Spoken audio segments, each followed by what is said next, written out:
নমস্কার সবাইকে, তোমরা সবাই কেমন আছো? আশা করছি খুব ভালো আছো। আমি ললিতা চলে আসলাম তোমাদের সঙ্গে একটা নতুন ব্লগ নিয়ে।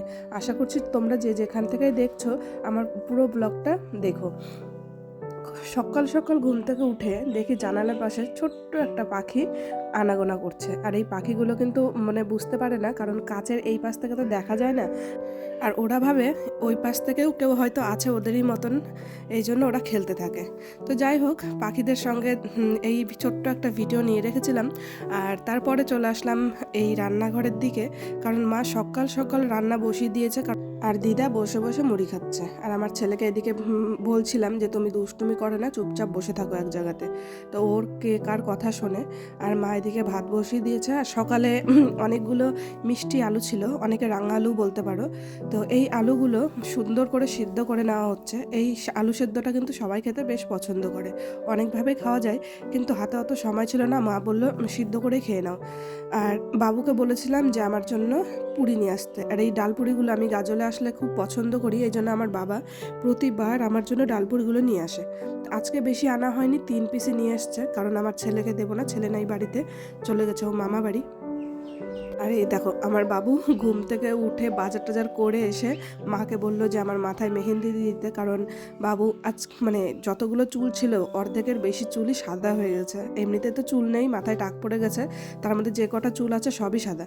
তো বাবু সুন্দর করে মেহেন্দি লাগিয়ে বসে আছে, একটু পরে স্নান করে নেবে। আর মা এদিকে বসিয়েছে ডিমের ঝোল। আর আজকে ডিমের ঝোল, কারণ বাবুকে বলেছিল বেশি মাছ টাছ না আনতে, কারণ একবারই খাওয়া। আর এখানে দিদির জন্য আলু পেঁপের তরকারি। আর একটা কথা, এই যে দেখছো যিনি এখানে বসে আছে, ইনি হচ্ছে আমার ঠাম্মা। ঠাম্মা বলতে আমার বাবার নিজের কাকি।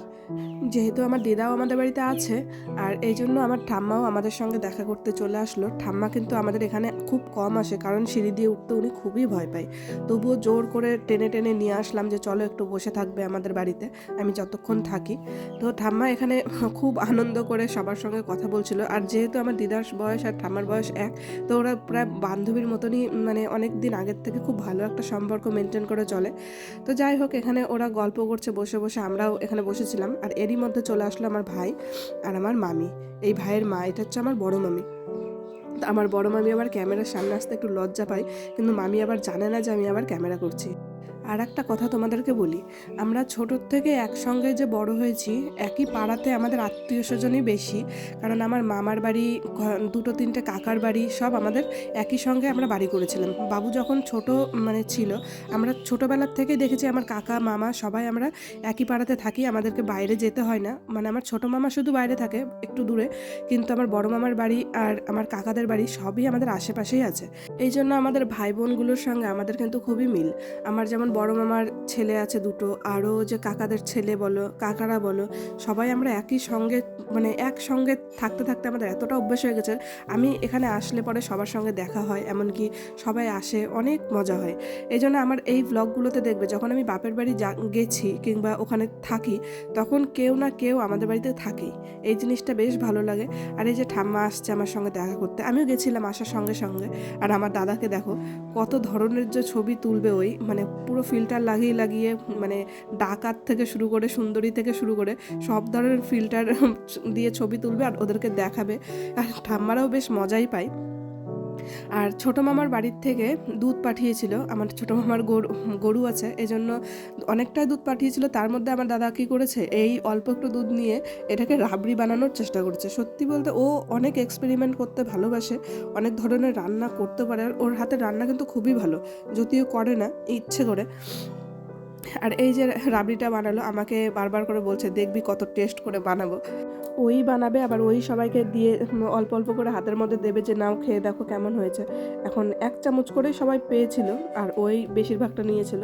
আমিও বললাম ঠিক আছে খেয়ে নে, তুই নিজে নিজে যখন বানালি। তারপরে খাওয়া দাওয়া শেষে আমরা চলে আসলাম ব্যাগ গোছানোর দিকে, কারণ আমি যে সব কিছু নিয়ে এসেছিলাম ওখান থেকে, মেকআপের জিনিস বলো, সবই এলোমেলো হয়েই নিয়ে আসছিলাম। মা বললো দিয়ে আমি গুছিয়ে দিচ্ছি সুন্দর করে।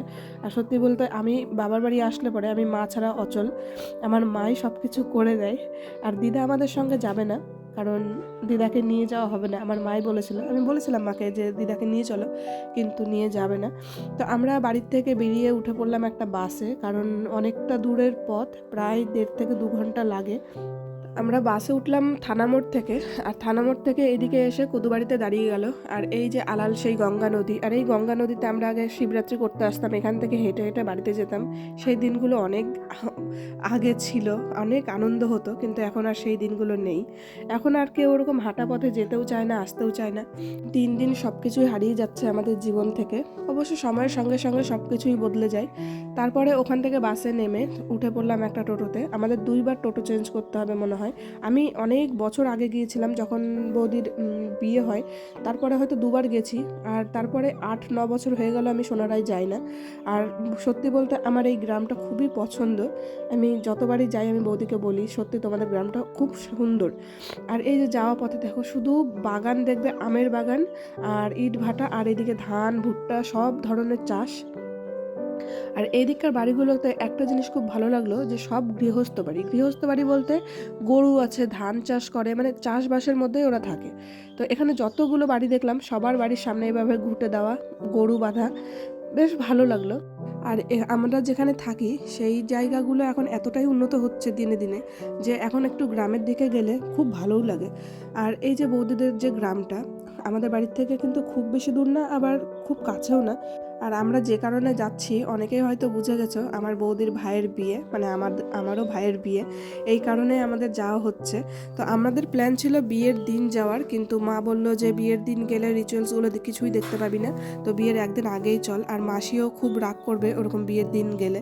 আর আমরা যতই ভাবি যে সকাল সকাল যাব, কিন্তু বাচ্চা কাচ্চা নিয়ে মনে হবে যে না, মানে একটু লেট করেই যাই, কিংবা একটু খাওয়া দাওয়া করে যাই, বিয়ে বাড়ির ব্যাপার। তো এই জন্য মা বললো না, অত ভেবে লাভ নেই, বিয়ের আগের দিনই চল। আর আমরা এদিকে খুব মজা করে আনন্দ করে সবাই গল্প করতে করতে যাচ্ছিলাম। আর আমার ছেলেকে দেখো, চশমা কিন্তু নামেই না চোখ থেকে।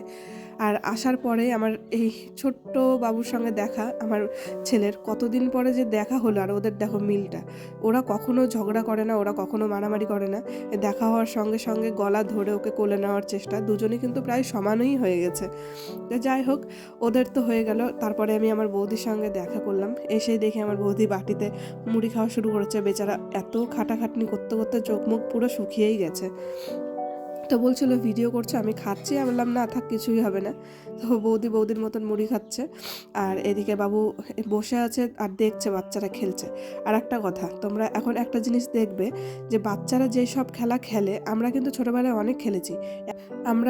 আমাদের সময় এত মোবাইল ছিল না, এত ধরনের জিনিসপত্র ছিল না যে আমরা ঘরের ভিতরে বন্দি থাকবো। আমরা কিন্তু বন্ধু বান্ধবের সঙ্গে, ভাই বোনেদের সঙ্গে মাঠে ঘাটে অনেক খেলা করে বেরিয়েছি। কিন্তু এখনকার বাচ্চাদেরকে আমরা তো বেরিয়ে হতে দিই না বাড়ির থেকে, এই জন্য হয়তো এই খেলাগুলো দিনে দিনে উঠে যাচ্ছে। এখানে আসার পরে ওরা যখন পড়াশোনার থেকে অনেকটা দূরে সারাদিন সময় পেয়েছে, আমি কিন্তু আর কিচ্ছু বলিনি। যে কয়টা দিন ছিলাম সব বাচ্চাদের সঙ্গে মন ভরে ওদেরকে খেলতে দিয়েছি।